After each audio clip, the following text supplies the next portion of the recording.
చిలుకూరి బాలాజీ ఆలయ అర్చకుడిపై జరిగిన దాడిని ఖండించారు తెలంగాణ సిపిఎం కార్యదర్శి జాన్ వెస్లీ. రాష్ట్రంలో పోలీస్ వ్యవస్థ గాడి తప్పిందని ఆయన ఆరోపించారు. కార్పొరేట్ సంస్థలకు లబ్ధి చేకూర్చేలా కేంద్రం వ్యవహరిస్తుందని జాన్ వెస్లీ ఆరోపించారు. తెలంగాణ సిపిఎం రాష్ట్ర కార్యదర్శి హోదాలో చౌటుప్పల్ వచ్చిన జాన్ వెస్లీకి పార్టీ కేడర్ ఘనంగా స్వాగతం పలికింది.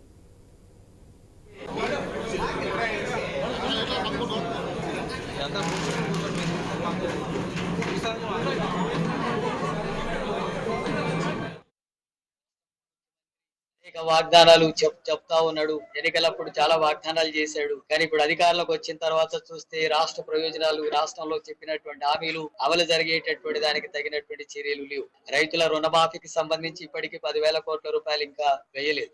అలాగే కూలీలకు ఇచ్చేటటువంటి భరోసా ఇవ్వడం లేదు. పేద ప్రజలకు ఉపయోగపడేటటువంటి వాటికి అనుగుణంగా ఈ బడ్జెట్లు కేటాయింపులు అనేటటువంటిది జరగాలని చెప్పి రాష్ట్ర ప్రభుత్వాన్ని డిమాండ్ చేస్తుంది. ఇప్పుడు కేంద్ర బడ్జెట్ కు వ్యతిరేకంగా దేశవ్యాప్తంగా ప్రజలు ఎట్లా నిరసనలు వ్యక్తం చేస్తున్నారో అదే పద్ధతిలో రాష్ట్ర ప్రభుత్వానికి వ్యతిరేకంగా కూడా సిపిఎం పార్టీ ప్రజలకు వెళ్లి పోరాటాన్ని కొనసాగిస్తుంది. ప్రజా వ్యతిరేకమైనటువంటి బడ్జెట్ ఉంటే తప్పకుండా రాష్ట్ర ప్రభుత్వ బడ్జెట్ కు వ్యతిరేకంగా కూడా మేము ప్రజల్ని చైతన్యవంతం చేసి పోరాటానికి